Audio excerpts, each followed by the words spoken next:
Livro Coração, Cabeça e Estômago. Autor Camilo Castelo Branco. Primeira parte. Coração. A mulher que o mundo respeita. Primeira parte. A minha alma olhou para o que foi e viu que os 7 amores que a tinham derrancado passageiramente eram ridículos e indignos de serem dados como explicação de um cinismo sobremaneira satânico em que eu me andava ensaiando. Antes, porém, que eu tornasse em mim, estive 6 meses a dizer ao mundo, em prosas chamadas meditações e em versos denominados gritos de alma, que estava cético e cínico e que havia de engolfar no lodo em que me atascaram o coração as virgens louras, com o seu amor ingênuo, e quantas virgens de diversas cores a minha libertinagem atraísse as aras de sedenta vingança. Aqui vão as cópias dos principais poemas que então fiz. Nota. Defendo a paciência do leitor dos duros golpes que lhes estão iminentes. Ainda assim, há de levar-me a bem que eu lhe dê, à prova, uns relanços das poesias sépticas do meu amigo Silvestre.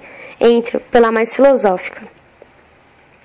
Ontem me riu o céu, milhões de estrelas, me falaram d'amor. Ontem, flores a mil, e todas elas me davam dos seus dons das urnas belas. Aroma alma em flor, hoje aí. Hoje, um céu de negro e a terra de crepe funeral. Hoje, um peito que em si peçonha encerra e alma em fogo que precita erra num regiro infernal.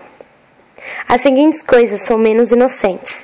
Mulher, em ânsias me esforço, punge-me dentro o remorso, de tão não calcar aos pés. Tinha uma crença, mataste-a, tinha uma luz, apagaste-a, mulher, que monstro tu és. Esta quadra da poesia é a mais raivosa. Hei de essa alma perversa estrinçar-te, hei de a fronte cuspir-te a peçonha, que verteste em meu peito e ferre-te. Hei de porto de eterna vergonha. Basta isso para terror das almas e a amostra da poesia contemporânea de Silvestre. Nessas minhas confissões, hei de ser modesto e verdadeiro, como Santo Agostinho, mas, ainda assim, mais honesto que o santo e que o filósofo.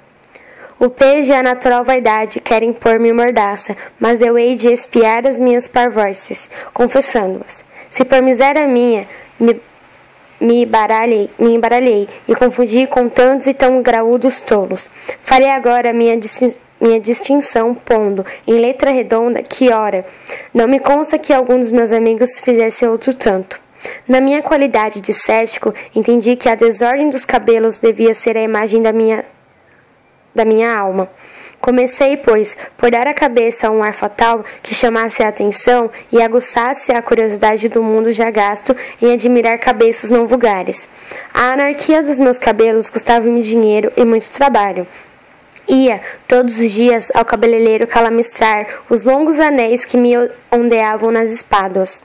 Depois, desfazia as espirais, riçava-as em caprichosas ondulações, dava à fronte o máximo espaço e sacudia a cabeça para desmanchar as torcidas deletreadas da medeixa, como quer, porém, que a testa fosse menos escampada que o preciso para significar desordem e gênio. Comecei a barbear a testa, fazendo recuar o domínio do cabelo, a pouco e pouco, até que me criei uma fronte dilatada e umas bolsas frontais, como a natureza as não dera a Shakespeare nem a Goethe. A minha cara ajeitava-se pouco à expressão de um vivo tormento de alma, em virtude de ser uma cara sadia, avermelhada e bem fornida de fibra musculosa. Era-me necessário remediar o infortúnio de ter saúde, sem atacar os órgãos essenciais da vida, mediante o uso de beberagens. Aconselharam-me os charutos do contrato. Fumei alguns dias, sem mais resultado que uma ameaça de tubérculos, uma formal estupidez de espírito e não sei que profundo de sabor até da farsa, em que eu em mim próprio mês estava dando um espetáculo. A cara mantinha-se na prosa ignóbil de escarlate, mas incendiada ainda pelos acessos de tosse, provocados pelo fumo. O médico da minha íntima amizade receitou-me uma essência roxa com a qual eu devia pintar o que vulgarmente se dizia olheiras. Ao deitar-me, corria levemente algumas pinceladas sobre a cútis, que desce da pálpebra inferior até as proeminências malares. Ao erguer-me, tinha todo o cuidado em não lavar a porção arrochada pela tinta, e com uma maçaneta de algodão em rama desbantava a pintura nos pontos em que ela estivesse demasiadamente carregada. O artístico amor com que eu fazia isso deu um resultado tão perfeito no colorido que até o próprio médico chegou a persuadir-me, de longe, que o pisado dos meus olhos era natural, e eu mesmo, também me parece, que cheguei à persuasão do médico. Fiz, pois de mim, uma cara entre o sentimental de Anthony e o trágico de Fausto. Seria, no entanto, mais completa a minha satisfação se a raiz do cabelo, no ponto em que eu barbeava a cabeça para aumentar a testa, me não parecesse um diadema azulado. Era a natureza vingar-se. Cada vez que eu me via com aquele disco na testa, experimentava a dor do poeta de Dom João, contemplando seu pé coxo, por causa do qual e com o qual tanto pontapé deu o raivoso lorde no gênero humano. Assim, amanhado de aspecto, saía de casa, a hora em que o sol dardejava a prumo, ou quando as nuvens se rompiam em torrentes. O meu cavalo era negro, negro o meu trajar, tudo em mim e de mim refletia a negridão da alma. Cheguei a enganar-me comigo mesmo e a remirar-me a mim próprio. Como foi uma mulher que o reduziu àquilo. Eu sabia que era ocorrente nos círculos da juventude a seguinte história ao meu respeito, que eu tinha amado uma neta de reis, filha de um titular, cujos avós já tinham os retratos de 20 gerações, antes de se inventar a pintura, que a menina, fascinada pela minha mesma temeridade, descera na hora da sexta ao jardim e me lançara uma flor, chamada Ai, na copa do chapéu, que o jardineiro observava o ato e o delatara ao fidalgo, que o fidalgo chamara a filha e, ouvida a resposta balbuciante dela, a fizera entrar no mosteiro das comendadeiras da Encarnação, onde se finava lentamente, e ao cá de fora lhe andava, a horas mortais, falando, mediante as estrelas do céu e os murmúrios misteriosos da noite, resolvido a morrer. Logo, que o anjo batesse as suas asas imortais no caminho da glória eterna. Amém. Era isso o que se dizia, mas a verdade é outra. Segunda parte. É certo que eu, nos meus passeios desabridos, quando o céu afuzilava relâmpagos, fui a caminho de Sintra e vi uma balaustrada de uma varanda com os olhos postos no ocidente tempestuoso. Uma mulher que se me afigurou a pomba da boa nova ao 40º dia do dilúvio.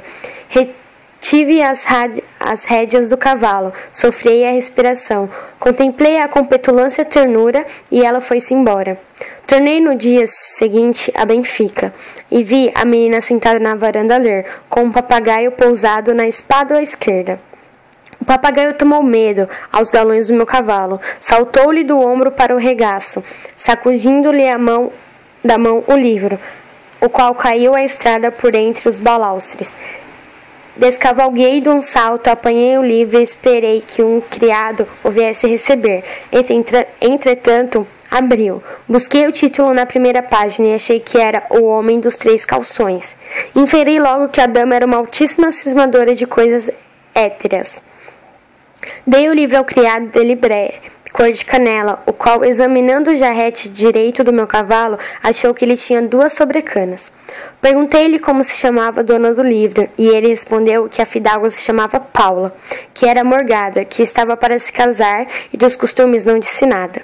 Cavalguei, retrocedi depois de um curto passeio e ao passar a porta vi Paula dando gingas ao papagaio. Viu-me e fez-se da cor na carina das gingas. Eu carecia de uma paixão que me sacudisse pelos cabelos, uma paixão que me levasse de inferno em inferno, que me empinasse ao apogeu da glória, ou me despenhasse na voragem da morte. Precisava disto, porque não tinha o que fazer, e gozava robusta saúde, e alargava a testa há 5 meses, não sei para que destinos. Amar uma menina herdeira, contratada para casar, galante, lida dos bons catecismos espirituais, criada com passarinhos e flores, rodeada dos mágicos rumores das florestas, tudo isto me pareceu talhado à minha ansiedade de lutar, de sofrer, de viver com glória ou morrer com honra. Quando cismava nisto e me assaltava ao mesmo tempo, a cobiça de entrar no restaurante à la carte e pedir um pastel de pombos corria-me de vergonha da minha viloa natureza. Encontrei uma vez o criado de Dona Paula, a passear os cavalos no campo pequeno. Dialogamos acerca de raças cavalares e dos lamparões dos mesmos, que ele sabia curar com proficiência. Encaminhei a conversa até falarmos da fidalga e obtive os seguintes esclarecimentos. Perguntou-lhe a menina se eu dissera alguma coisa, quando entreguei o livro, e mostrara-se admiradíssima de eu querer saber o nome dela. Deseja muito saber se eu lerá o título do livro, informação que o criado não soubera dar. Perguntar-lhe se me via algumas vezes na estrada, e ficara muito pensativa quando soube que eu ali parava, olhando para as janelas, quando o criado, à meia-noite, se erguia para aquietar os cavalos. Essas revelações animaram-me a pedir ao expansivo boleeiro que me aproximasse do coração de sua amada, por intermédio de uma carta respeitosa e digna dela. O criado, vencida a ficção dos escrúpulos, aceitou a carta que eu escrevi numa mercearia do Campo Grande, a qual poderia entrar numa coleção de cartas para o uso dos anjos, se os amores lá de cima carecessem do favor do estilo e prosperassem na razão direta do arredondado do período. Ao outro dia fui a Benfica. Vi o papagaio que saltou da gaiola ao peitoril da varanda, quando eu passava, e disse: "Tô carrocha." Pareceu-me isso um lúdibre do pássaro, ensinado pela Dora, mas a providência é tão boa para os tolos que os compensa com o engenho de imputarem ao acaso as caçoadas que racionalmente e acidentalmente os castigam. Depois de muitas diligências malogradas, encontrei o criado, que me asseverou a entrega da carta e o rubor da menina quando leu. Falei-lhe na resposta, e ele redarguiu, que não ousava pedi-la por ser falta de respeito. Nessa situação, tão dolorosa como ofensiva do meu orgulho, fui a um baile. Não foi de todo despressentida a minha entrada nas salas. A juventude de ambos os sexos encarou em mim como efetuosa bem-querença. Os cabelos iam fatais e as olheiras fatalíssimas. Às 11 horas, quando eu, no salão de espera, me atirava em uma almofada, como o corpo que não pode como a alma, tangeu 2 vezes a sineta do pátio, e em seguida entrou Paulo, pelo braço de um moço bem figurado, com outras senhoras e cavalheiros idosos no préstito. Creio que me não viu, e se me viu, fez o que fazem as mais inocentes e desartificiosas senhoras quando não querem ver. Seguia, avizinhei-a nas salas, ouvi o som de sua voz, tive indiretamente notícias do papagaio, pedidas por uma outra menina. Convidei-a para uma quadrilha, vi-lhe um gesto de assentamento e senti-me brutificar, pensando no que havia de lhe dizer. Desses apertos têm saído grandes tolices e grandes conceitos. Quer-me parecer que não fui infeliz falando-lhe deste teor. A providência dos infelizes encaminhou para aqui os meus passos. Eu não sabia que vinha aqui encontrar o anjo que me fez da vida um suplício. Entrei nessas salas como Dante, na região das lágrimas, como Trofônio no seu antro, donde não há mais sair com um sorriso nos lábios. Escalço aos pés o mais devotado coração que ainda palpitou em meu peito de homem. Enganei-me quando a vi, ao relumbrar dos relâmpagos daquela tarde tempestuosa. Amei-a então, como a nauta suspirosa alma a cruz do adro da sua terra natal. Amei-a como rouxinol a sombra dos sinceros. Amei-a como o orvalho a flor e a aragem da tarde as asas iriadas da borboleta. Paulo fitou-me e coçou a testa com um leque. No outro intervalo de dança, continuei. Por que não respondeu a minha carta? Era impossível. Eu já dei o meu coração. Por delicadeza ele não devolveu a sua carta. Peçonho-lhe que me não escrever outra, que me comprometa. Respondeu ela. Não me soou bem este galicismo dos lábios de Paula. Eu, em todas as situações da minha vida, quando vejo a língua dos Barros e dos Lucenas comprometida, dou razão ao filósofo francês que, à hora da morte, emendava um solicismo da criada, protestando defender até o último respiro os foros da língua. E com que admiração eu leio aquilo do gramático do Marçais, que, em trances finais de vida, exclamava. Elas gemem vais, ou gemem vais. Carte croix toujours que lu, e l'autre se die ou se dissent. Tinha-se achegado de nós o sujeito que lhe dava o braço à entrada. No semblante de Paula, conhecia o receio de ter sido ouvida pelo cavalheiro, que a fitava com desconfiança. Nunca mais tive a oportunidade de lhe falar. Às 3 horas saiu Paula, e eu fui para o meu quarto, devorar o restante da noite em repetir-me as palavras dela com tanto afecto que o próprio galancismo já me soava aos ouvidos como as vernaculidades do meu querido Castilho. Eu tinha à mão a primavera daquele autor, abria ao acaso, quando os raios do sol coados pelo transparente verde me alumiavam alegremente o quarto. Em pouco essa transfigurar-se o espírito do homem. Com a luz parece que entraram as esperanças. Era o anjo delas que descera nos raios do sol. Abri a aventura primavera, e saíram-me como prenúncios e maiores alegrias esses versos. Sobre as aras de amor todos oferecem, os ais dos adorador nenhuma ofendem. Comprazem-se de ouvir que as chamam belas. Se nos ouvem cruéis, se esquivas fogem. É porque a insana lei do atroz costume lhes ordena o fugir. A mãe universal, ou cedo ou tarde, vence, triunfa e no triunfo leva. O sexo encantador já manietado. Todas se opõem, sabe da resistência, mas cumpre não ceder, por nos combatem seu mesmo coração e a natureza. Fui lendo o dos cismos preceitos com que o mimoso poeta aconselha os amantes ditosos, e, no arraiar de alegria louca, dei nestes versos. Começaremos ofertando as ninfas, sobre altares campestres, levantados, das árvores à sombra ao pé das fontes, ou nas grutas do fresco ou sobre outeiros, festões, grinaldas, passarinhos, frutos, capelas de búzios e de conchas. O poeta ensina nesta passagem a amar as ninfas, e eu, afeito à nomenclatura da escola arcadiana, pensei que ninfa era um epíteto genérico para toda mulher que se ama. Com este errado juízo, entendi em mandar a Paula festões, grinaldas, passarinhos, frutos, e capelas de búzios e de conchas. Acarçoado pelo vídeo português, comprei na Praça da Figueira muita flor, de que mandei tecer uma grinalda, muitos diversos, numa cabazinho de palha italiana, dispus 6 pêssegos aveludados de cobiçável frescura. Búzios não me foi possível arranjá-los, nem conchas. No tocante, porém, ao preceito dos passarinhos, fui muito feliz. Comprei um lindo periquito na rua do Arsenal. Fiz mais. Chamei a por idade uma jovem, a Cécia Saloia de Benfica. Brindei-a com a saia escarlate, listrada e um corpete de castorina amarela. Enflorei-lhe os cabelos e amarrei-lhe o colo. Nunca vi coisa mais fresca, nem mais bucólica medianeira do amor de um sátiro urbano a uma ninfa saturada da lição de maviosos ídolos, como é já notório. Industriei a moça no modo que apresentara a fidalga. Festões, grinaldas, passarinhos, frutos. Devia ser a hora em que ela descia ao jardim, que uma gradaria separava da estrada. Melhor do que eu, antevira se ocasionou em desejo da entrega. Dona Paula reparou da esbelta Salóia, que tinha uma das mãos o cabaz e na outra a gaiola. Ai, um papagaio! Exclamou a menina. Isso é para vender? Não, minha senhora, disse a Salóia. É para dar à senhora fidalga. A mim? Quem me mandou isto? Vossa Excelência verá numas letrinhas que vêm aqui entre as flores. Letrinhas? Quem é que me escreve? Você não sabe o nome da pessoa? Não, minha senhora, mas o senhor que me cá mandou disse-me que aceitasse Vossa Excelência o periquito, e as flores e os pêssegos, e se não quisesse a carta, que a rasgasse. Os pêssegos? Exclamou a fidalga. Quem é que me manda pêssegos?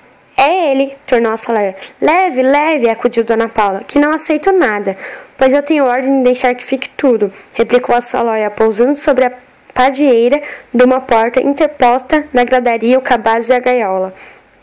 A este tempo, assomou numa janela o pai da menina, perguntando o que vinha a ser o cesto e o pássaro que estava sobre a porta. Dona Paula, dominando rapidamente o sobressalto da surpresa, disse que fora a prima Piedade que lhe mandara aquele periquito e o cestinho das flores. O pai, que era de amigo de periquitos, desceu ao jardim e, no entanto, a filha escondeu a carta, que ia presa à grinalda com um laço de fita encarnado. O velho, examinada a ave, passou a espreitar o cabaz, e, como visse os convidativos peixes, que eram 6, comeu 3, como sofre a delícia, deu um à filha, e guardou os 2, nas algibres do rodo de chumbre. Paula, para ler a carta, escondeu-se num caramachel. A prosa vil seria descabida, e em cena tão eminentemente poética. Era, pois, em verso, a minha carta, que, segundo os ditames da poética de Aristóteles e Longino, devo chamar epístola e não carta, a qual epístola foi ainda o sonoro Castilho que me induziu a escrevê-la, com os seguintes ditantes da citada Primavera. Formaremos cantigas em que aos ecos dos campos entre a lida repitamos as imperfeições, os méritos dos nomes, das nampeias, etc. E noutra passagem: depois que pouco e pouco transformados, se houverem confiança, o pejo, o susto, mudaremos de estilo em nossos versos, e só, e de contínua formosura, em fogo nos porá do extra as asas, onde sorrir-se e comprazer-se, e muitas suspenderão em seu caminho os passos, e a lei de exceção domina em todas a sede e a glória de chamar-se belas.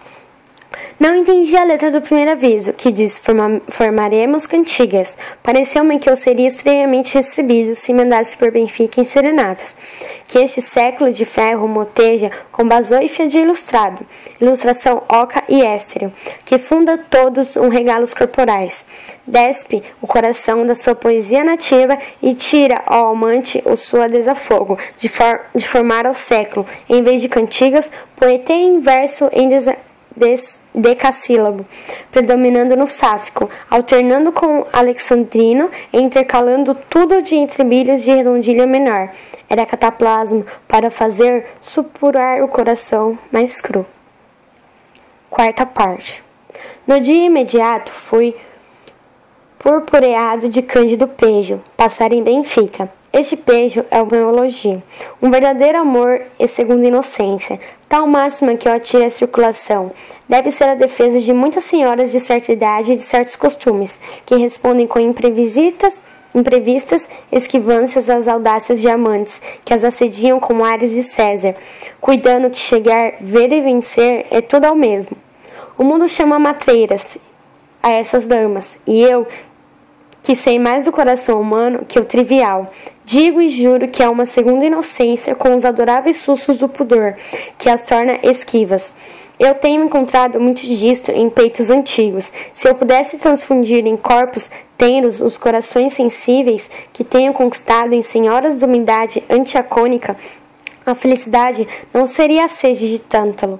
O meu erro tem sido procurar a alma amante e seduosa na mulher dos 20 anos e a formosura e a graça na de 50. A primeira é um sinal que todos me cobiçam. A segunda é um bem que ninguém me questiona. Não me serve nenhuma, por isso, voltando ao conto. Dona Paula de Albuquerque viu-me através das vidraças e gesticulou entre as fitas algumas das flores da grinalda. Jubilei doidamente no secreto do meu coração e compreendi o porquê de chamarem aos poetas antigos videntes, que soam como profetas. Abençoei a primavera, meu livro de alma e a inspirada voz do vate, que me ensinara o filtro amoroso dos festões, grinaldas, passarinhos, frutos. O periquito estava na sua gaiola, bem pudera prender a atenção da posterioridade como o decanato passarinho de Lésbia, no poeta romano. Se eu publicasse as poesias que dedilhei no plectro, com referência ao periquito, ao meu volume seria como um tratado ornitológico, em que os fenômenos dos amores das aves iriam desvendados discretamente aos olhos da juventude. Essas delongas estão afligindo a curiosidade de quem me ler. Entro em matéria. Paula respondeu, agradecendo a ave querida, as flores e a surpresa. Só não mencionava os pêssegos. Salvo-se surpresa, eram os pêssegos. Ateou-se a correspondência, e tão fervorosa de paixão, de parte a parte, que tarde voltarão a este globo, degenerado duas pessoas com tanto amor e estilo ao que parecia. Este amor tinha assumido as dimensões honestas no matrimônio. Das semelhantes palavras não ousava escrevê-la no meu pulso plebeu. Tive, então, ódio aos meus avós, que viveram estupidamente lavradores honrados, citando com inofensiva soberba a consideração que lhes dera o senhor rei Dom Dinis. Nenhum hábito de Cristo na minha família, nem requer, na invasão do Junot, eu tive um parente que matasse 2 franceses ao menos, e fosse depois ao Rio de Janeiro pedir um hábito de Cristo ao senhor Dom João VI, que dava 10 hábitos à família que matasse 10 franceses. Meu pai tinha tido a imoralidade de dar de comer e pensar as feridas de alguns soldados de Napoleão, que lhe pediram abrigo. Nem sequer os deixou morrer. Lembrei-me de arranjar uma comenda de Cristo, por me dizerem que era isso mais fácil do que descobrir quem a quisesse com direitos de mercê. Andava eu bem agourado à solicitação desta graça, quando a minha desfortuna me pôs à prova de novas decepções. Se medito no mau desfecho desse episódio da minha vida, caio sempre na destreza opinião de que Dona Paula caçoou comigo. É o caso que, indo em uma vez a Benfica, não para vê-la, que muito alta ia à noite, mas para adorar o santuário em que ela, a essas horas, devia estar sonhando com a minha imagem. Vi, encostado à parede fronteira de sua casa, um vulto rebuçado amargo ao meu suspeituoso coração. Comprazo-me de ter feito destes 2 rebuçados uma elegância de estilo, que é minha, e se alguma idêntica aparecer, se a minha rúbrica será tida como furto, e os falsificadores serão perseguidos na conformidade das leis.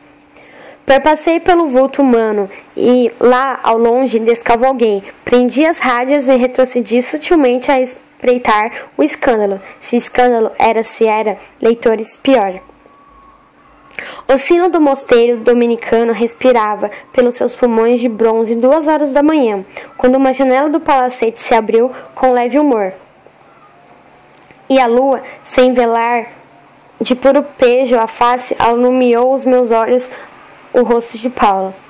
O encapotou avizinhou-se da gradaria e ciciou palavras que eu não pude ouvir, porque as minhas orelhas estavam sendo como vestíbulos do inferno que me ia lá dentro na alma.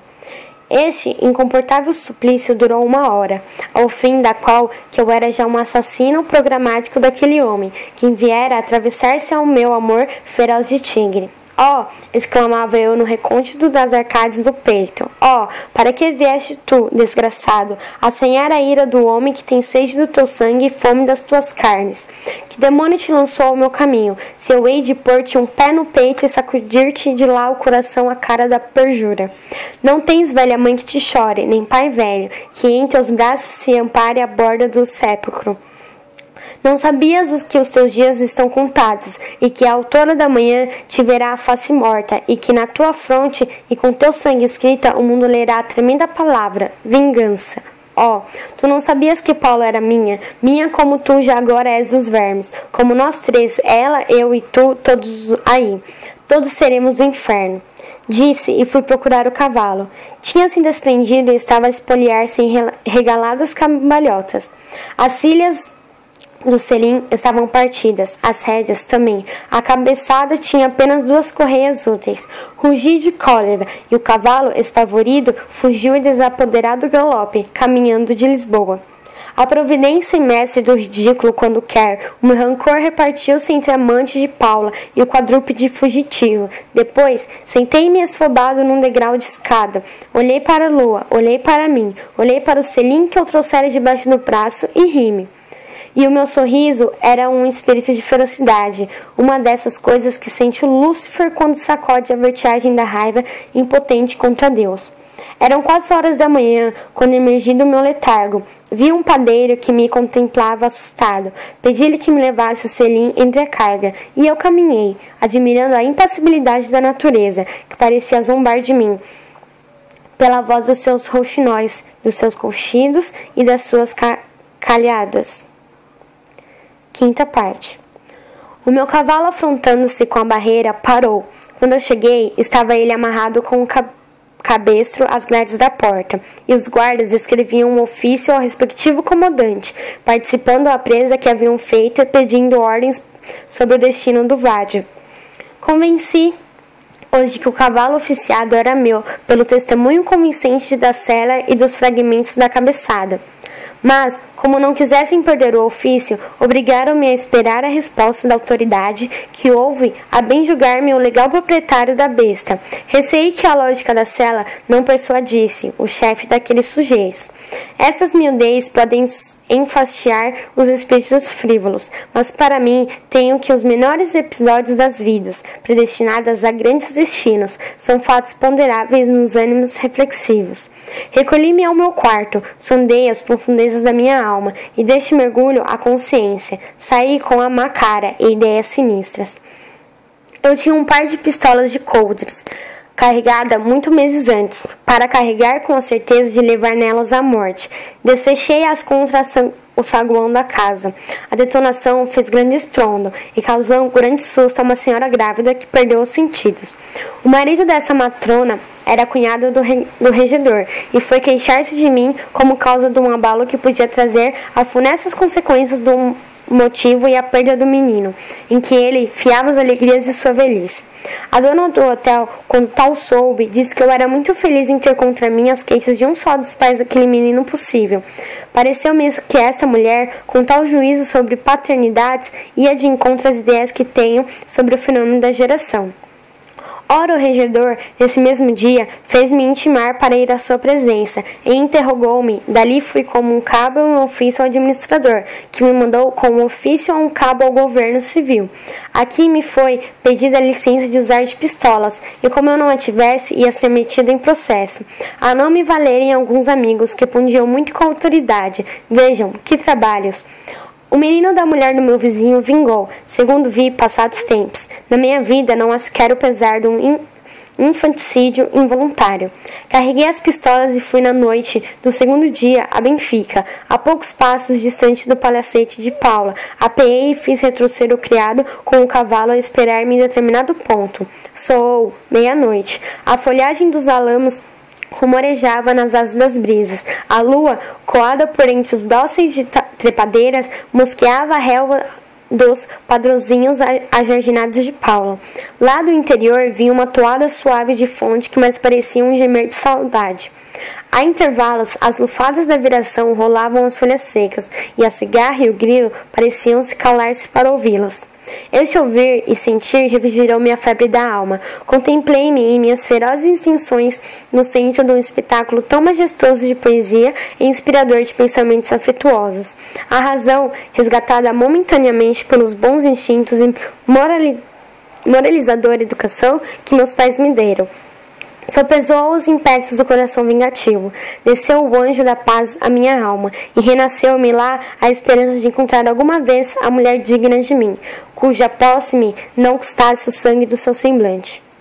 Ergui-me no intuito de abandonar para sempre a vingança da providência a mulher fermentida e o vitorioso rival. Ao dar, porém, os primeiros passos, relaceei os olhos ao jardim e vi um vulto vestido de branco, branco do mármore das estátuas tumulares. Estanquei, e o vulto caminhou direito à grade. É ela, disse o meu coração em ânsias, que veio aqui. O que veio aqui fazer Paula? Enganar-se e ia ela comigo. Retirei-me um lado para ficar encoberto pelo muro. O vulto acelerou o passo, abriu subtilmente a grade, meteu fora a cabeça e murmurou: Já estão a dormir todos. Podes entrar. Fiz-te esperar muito? Fiquei entre o Palermo e o estupefacto. Anda, Caetano, tornou ela, que estou a arrefecer. Tu não te mexes? Estás amuado? Vossa mercê engana-se, disse eu, quando eu conheci a cozinheira ao calorão da lua. Mal proferidas essas palavras, o vulto deu um grito de surpresa e fugiu, deixando aberta a grade. A este tempo vi passos na estrada, e sem refletir-me, entrei no jardim, e sumi-me por entre as espessuras dos arbustos. Pouco depois vi entrar um vulto do homem do jardim, caminhar afoitamente, subir em um patim e empuar de manso uma porta, que não se abriu. Mais tarde, correu-se uma janela superior à porta e travou-se esse sigilado. Caetano, Eufêmia. És? Sou. Abres? Não, tenho medo. Ora, ainda estão a pé. Não é isso. Estava ali à porta do jardim um homem. Cuidei que eras tu. Não o viste? Isso havia de ser para a fidalga. Não vi ninguém. Não pode ser para a fidalga. Pois então quem era, senão o conde? Não era, que esse entrou às 11 horas e esta cá. Seja quem for, abre a porta. Hoje não, vai-te embora. Olha, tinha-se ali um franguinho assado. Queres que tu deite? Então é o senhor que não abres? Estou a tremer com medo. Será alguma espera para o senhor conde? Será? A fidalga mandou Idivanas. Será ele do periquito? Lá se avenham. Então até amanhã. E o frango? Carlo, bota cá. Poucos depois o homem saiu, e eu, com o rosto entre as mãos, fiquei o tempo todo que pude gastar uma alma e descer ao inferno e voltar ao mundo com uma brasa eterna nos seios. Saí do jardim, fitei os olhos na lua, levei a mão convulsiva à testa e exclamei: Anatema! Visto isto, vim para Lisboa. Sexta parte. Descorreram 3 meses, durante os quais fui à província vender uma parte da minha legítima paterna. Cuidava minha extremosa mãe que eu, 2 anos ausente dela, ia enfiar a dorsal os últimos anos e resgatar os empenhos a que sacrificar os bens. Não a desenganei, logo por compaixão, mas o aspecto melancólico da minha aldeia, o silêncio, a inquietação penosa do lar doméstico e a sensabôria das práticas monótonas de 4 clérigos das partidas da minha mãe tornaram minhas saudades de Lisboa em profundo tédio da minha terra. Liquidada a venda de algumas propriedades que minha boa mãe, como engenhosa compaixão de meus desátinos, fez comprar por terceira pessoa. Voltei a Lisboa. Como disse, tinham passado 3 meses sobre o meu coração, aquela eterna brasa que eu, por amor da retórica, há pouco disse que trouxera do inferno nos seios da alma. Estava quase apagada, como todas as brasas que a gente inflama com assopros de estilo. Pelo modo que o homem e o amor estão feitos neste tempo, 3 meses na ausência correspondem àqueles dilatados anos de amores da Idade Média, que traziam da Palestina a castelã saudosa ao coração leal do seu cavaleiro. Peitos de ferro deviam albergar-se corações de ferro e a tenacidade. Agora é mais íntimo o devorante amor, mais combustível o coração. A chama, abatida por variados ventos, a teia-se mais enfurecida, e o elemento dos aspectos volantiza-se rapidamente. A mais aumenta a versatilidade humana, quando o amor próprio sai anavalhado dessas lutas, em que é grande parte o orgulho. Assim se explica o quase esquecimento de Paula quando voltei a Lisboa, e se não de toda esquecerá. Fora a curiosidade de saber a conta em que o mundo a tinha, que me levava a indagar os pormenores da sua vida. O boleeiro, que já não era da casa de Benfica, deu-me alguns, os mais agravantes à honra da menina. Os outros comunicaram-nos às suas amigas, aos seus turibulares, os poetas que a traziam em letra redonda nas décimas dos folhetins e os noticiaristas que haviam sempre aclamando rainha dos bailes. As minhas averiguações vieram aos seguintes resultados. Paula estava prometida a um fidalgo do Alentejo, seu primo segundo, e amava com quantas provas se justificava o amor, um conde. Este conde devia ter o sujeito mencionado no diálogo de Eufemia e Caetano, aquele fino amante que levou o frango assado com o recheio dos suspiros da cozinheira. O conde pensava que a dedicação de Paula sem reserva-lhe assegurava um casamento rico. Ela, porém, do sacrifício, reservara o que não podia dar nem tinha para dar, o coração. Um indivíduo que por nome não perca requistou Paula, quando o conde a julgava mais avassalada e perdida de amor. Não sei se comoveu com festões, grinaldas, passarinhos, frutos. O que afoitamente certifico é que o conde foi traído e caiu das nuvens quando viu escorregar por uma corda das janelas de Benfica um sujeito que era um dos seus 40 amigos íntimos. O amante vilipendiado vingou-se, divulgando os mais secretos da sua intimidade com Paulo. A sociedade espantou-se no primeiro dia da nova, e no segundo esqueceu-se a ponto de redobrarem os adoradores em redor de Paulo, e retrocederam as invejas das damas, que ao mesmo tempo a denegriram. Tudo isso se passou nos 3 meses da minha ausência, quando me narraram miudezas desses factos, contados pela rama. Estava eu e Sr. Carlos e Dona Paula numa frisa. Achei-a mais danosa. O demônio triunfa às vezes. aposentado o vício. A candura nem sempre é bela. Há rostos angelicamente inocentes que dão ares de idiotismo. Tem o crime resplendores de inferno que reverberam nas caras e as alidam. Assim o pensava eu de Paula, que seduzia diabolicamente com seu gracioso despejo. E o mais é que me fitava com magnética sobrançaria e eu ela com ignóbil humildade. Todo homem tem sua intercadência de parvo, de desprezível e de baixeza. A mim me quer parecer que ele mandava outro periquito. Se abre a primavera do sedutor Castelo naquela noite. Entenda-la ao homem. É certo que dormi sobressaltado e acordei a pensar nela. É engraçada coisa o modo como eu queria a mim mesmo explicar a renascença do antigo amor, para me não envergonhar a razão, que me erguia de homem sem brios. Dizia eu entre mim que era honorófico vingar-me da afronta e que a vingança devia ser simulada com aparências de amor. Planeava levá-la ao escândalo, exibi-la à irrisão pública e lançar pregão do meu despique. Quando, porém, ideava essas sórdidas e ingênuas do meu gênero brando, imaginava ao mesmo tempo que, chegado o lance da vingança, a comprimiria ao seio e me faria sacerdote da vítima. Nestes e noutros pensamentos me ocorreu o dia seguinte outro, até chegar a noite que Dona Paula tinha camarote. Namorei-a sem recato, sem biocos, sem velhacaria. Odiei os rapazes que vinham segredar-me aos sábidos escândalos. Cheguei a defendê-los por negação e a bem-estar a gargalhadas dos tafões, que não contemplavam com menos arrebatamento que eu. Ora, devo confessar que Paula encarava em mim como um sorrir tão desacostumado e uns trajeitos tão esquisitos, que só a minha boa-fé, irmã gêmea na inexépcia, era capaz de aceitá-los como benignos e amoráveis, além de que reparei algumas vezes que ela falava ao ouvido da prima Piedade e riram. Ambas a socapa, sem olhar para mim, senão 3 minutos depois de espirrarem a risota, agora é que eu penso circunspectamente na passagem.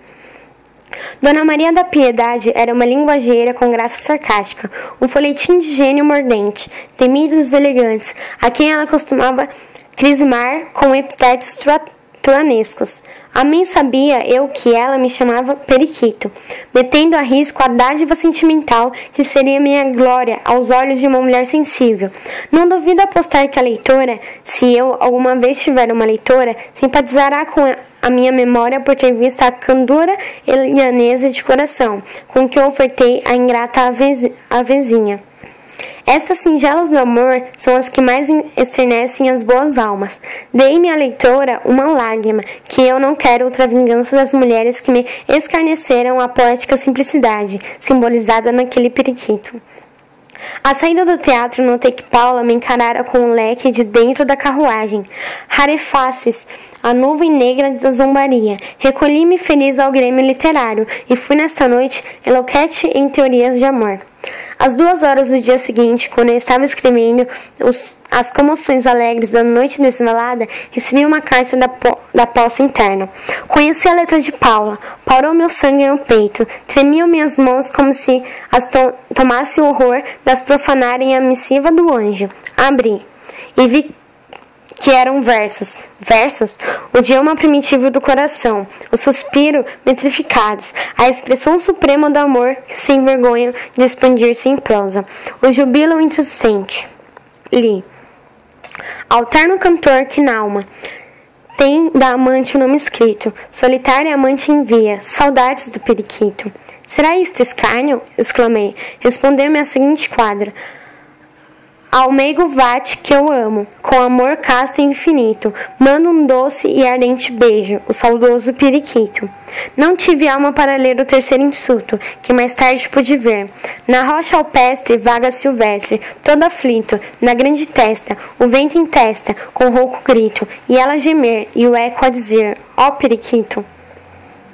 A letra desses ignominiosos versos era de Maria da Piedade, mas nem por isso fica sendo menos criminoso Paulo, que sobrescritara a carta. A dor empedrou-me, grande é a angústia do homem, que de si próprio quer esconder o seu avitalmento. 7ª parte. Este insulto foi providencial, foi como a mão de ferro que me apertou o coração até esvumar dele as fezes do vilipendioso amor. Saí de Lisboa no mais agreste do inverno e fui para Santarém, onde vi o santo milagre largamente contado no livro das viagens do adorável poeta da Joaninha do Vale. Estava, naquela estação, desabrida em Santarém a natureza. Eu queria chorar sozinho, em algum recanto daqueles frondosos encostas e descendentar-me da sede de amor, dando ao coração as maravilhas da terra e do céu. Esperava eu que a soledade e a contemplação me refrigissem a alma e a depurassem das imundícies em que a pobrezinha caíra, como pomba que fatigava de voejar. Não achei outro pesadeiro. A estas esperanças me haviam induzido alguns filósofos, que tinham o mundo em ódio e acharam no ermo conforme a bem-aventurança. Neste pressuposto, eu fui dar o primeiro lance de olhos amorosos à natureza, subindo aquela empinada eminência que lá chamam a Porta do Sol. Apenas assomei ao alto. Fiquei comovida das blandícias da natureza, que me fez favor de me tirar o chapéu da cabeça e me enviou para além, Tejo, nas asas de um furacão. Retrocedi vexado da grosseira e sentei-me a recomendar a natureza de Santarém e ao diabo os filósofos encomiaças do campo. Rompeu-se uma nuvem e eu abri o guarda-chuva contra a batega do vento. Uma réfega contrária apanhou-me por dentro em cheio e converteu-me em roca. A fugir da trovoada desfeita, entrei por um portal. Um cão rafeiro, denominado pelos filósofos o amigo do homem por excelência, arremeteu contra mim, e covardemente, quando eu fugia, me arrancou a aba esquerda do fraque. Nesse feito, me recolhi à estalagem da senhora Felícia, pessoa de agradável sombra que se condoeu sinceramente da minha angústia muda. Mal me tinha eu apaziguado dos frenésis da minha irrisória raiva contra a natureza, quando o administrador do conselho mandou perguntar-me quem eu era e o que vinha fazer a Santarém.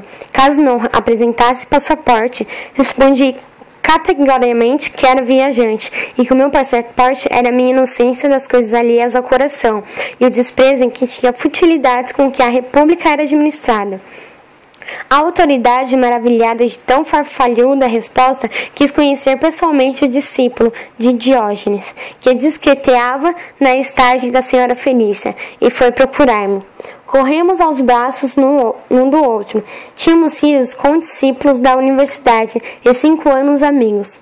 Fui ser seu hóspede e resolvi demorar-me alguns meses em Santarém. Uma tarde recebeu meu amigo, da mão de um oficial de diligências, um ofício do governador civil para imediatamente dar buscas na estalagem da senhora Felícia, onde presumia estar uma menina nobre, fugida de Lisboa com um sedutor. Ordenava à autoridade superior que o raptor fosse enviado à cadeia e a menina recolhida até novas ordens, num convento. O meu amigo lera em voz alta o ofício e mentalmente a participação do governador civil de Lisboa contendo no ofício. Observei que ele, depois de um trajeto de pasmo, abriu os beiços para me dizer alguma coisa, mas susteve-se e sorriu com uma certa malícia. Queres tu vir na qualidade de aguazil acompanhar-me nessa diligência? Disse-me ele. Vou, respondi. Mas se tu és homem de coração como creio, das cápsulas infelizes que se amam, não queiras sobre o coração a responsabilidade de 2 suicídios. Não achas horrível a prisão para ele e um convento para a pobre menina? Que lucro tira a moral pública de redobrar o escândalo a juntar a vergonha a uma inútil barbaridade? Mas que queres tu que eu faça? Que vás à estalagem, que finjas as buscas e por portas travessas deixes fugir a mulher, que a lei chama raptada, e o rapaz, que bem pode ser que, uma vez de roubador, seja ele verdadeiramente roubado. As nossas leis são assim: uma mulher foge pela porta ou pela janela da casa paterna, manda adiante aos trouxas o seu fato, amoa-se contra a frieza do amante, se ele faz reflexões para conter em casa, vai ter afinal com ele, dizendo que já não pode esconder os olhos da mãe, o caro penhor que lhe palpita no seio, o pobre moço, obrigado pela honra, pela compaixão e pelo amor dela e do caro penhor. Foge também aos pais e vai caminhando de Santarém a da outra parte. Vem depois atrás deles a lei e diz: esta menina foi roubada aos pais. Este homem é raptor dessa inocente, que vai violentada como a Fátima de Gonçalo Hermingues, ou Trago Mouros. E depois? Apanha as velas aos discursos que não há tempo, atalhou o meu amigo. Vamos a Felícias e lá veremos. Se tiverem ares de se amarem como nos romances, a minha misericórdia administrativa valerá o escândalo. Fomos à estalagem. Eram 9 horas da noite. A senhora Felícia, interrogada pela autoridade, revelou que tinha em sua casa havia 2 dias e 2 noites um sujeito e uma senhora, que se diziam casados e nunca saíam do seu quarto. Ordenou ao administrador que fosse chamar a sala, em observância de uma ordem da autoridade. Meia hora depois entrou na sala o sujeito e a dama. Céus! Expedi do peito involuntariamente um ai agudíssimo. Levei as mãos aos olhos e caí numa cadeira que ia caindo comigo. Era Paula. Oh, Paula! Reinou profundo silêncio alguns minutos na sala. Quando me recobrei do espasmos, ergui-me e saí, sem encarar na desgraçada. 8ª parte. Na desgraçada, disse eu, que adjetivos tão tolos tem a nossa boa-fé para adaptar a certas mulheres que trazem a desgraça e a opinião pública sovoados aos pés. O meu amigo, voltando às 11 horas da noite, achou-me febril e assistiu-me até a madrugada com todos os recursos da medicina. No dia seguinte, Soceado ao pulso, contou-me assim, o seguinte da diligência. Declarou Paula de Albuquerque que não era raptada e seguira de muito sua livre vontade aquele homem, que amava e com queria casar. O homem que ela seguia declarou ser irmão do padre capelão da casa da menina e mestre escola régio nos arrebaldes de Lisboa. Ajuntou mais o raptor, vertente para antes caudais, que ele não queria de modo algum dar semelhante passo, mas que a fidalga fora ter com ele, dizendo que não havia outro meio de obterem consentimento para casarem e remediarem o mal feito. Acrescentou meu amigo administrador que Dona Paula, ouvindo tão ignóbil e covarde revelação do mestre-escola, rompera em vociferações contra ele, chamando-lhe miserável e pedindo que, sem demora, a enviassem a seu pai para não ver mais um homem digno do sacrifício dela. O mestre-escola abundava no parecer de Paula, e cuidava já em retirar-se, quando o administrador lhe disse que fosse esperar na cadeia que a inocência do seu passo fosse julgada, em consequência do que o mestre de meninos desmaiou. A autoridade oficiou daí o governador civil, narrando-lhe os sucessos. Respondeu este que, visto ser tarde para entrar no convento, permuitasse a fugitiva na estalagem, com vigias e sob a responsabilidade dos donos da casa, até virem de Lisboa as novas ordens. O irmão do capelão foi para a cadeia, e Paula, no dizer da senhora Felícia, dormiu até uma quinta de seu pai em Azeitão. Conclusão. Quando voltei a Lisboa, rara pessoa encontrei que me dão contatos do sucesso com hediondez natural das suas cores e com as outras exageradas, que a melandicência folga de carregar. O mestre-escola, depois de alguns meses de prisão, foi mandado embora, sem ser julgado, mas na cadeia passou a bordo de uma galera, que o desembarcou no Rio de Janeiro. É de crer que o fidalgo parou de forrar a vergonha dos debates do tribunal, perdoasse ao réu e conseguisse que o Ministério Público não achasse provas para a querela. Pelo mesmo tempo, Dona Paula casou com um primo que lhe força destinada desde a puerência e se tornou para o Palácio de Benfica. Em companhia de seu marido, eu já com um menino robusto, não obstante ter nascido tão sem tempo que ninguém passou que vingasse. Dizia a avó de Paula que semelhante prodígio não era novo em sua família, porque ouvira sempre dizer que os primogênitos de sua linhagem quase todos nasciam antes dos 6 meses de incubação, coisa notável. Vi Paula no teatro, no seu camarote entravam as pessoas de mais brilho na sociedade lisbonense e cortejavam-na com reverência igual à adoração. Vi Paula nos bailes, os grandes do reino, com os milionários, os anciões reputados modelos de honra e austeridade, honravam-se de lhe darem o braço e de se curvarem a apanharem o leque do chão. Vi o nome de Paulo inscrito na lista das damas que socorrerem os aflitos, pelo amor de Deus, e se chamam na linguagem dos localistas as seguintes providências da terra. Vi finalmente que Dona Paula era a mulher que o mundo respeitava, sem embargo do conde e dos amigos íntimos do conde e do mestre escola, único bode expiatório de tamanhas patifarias.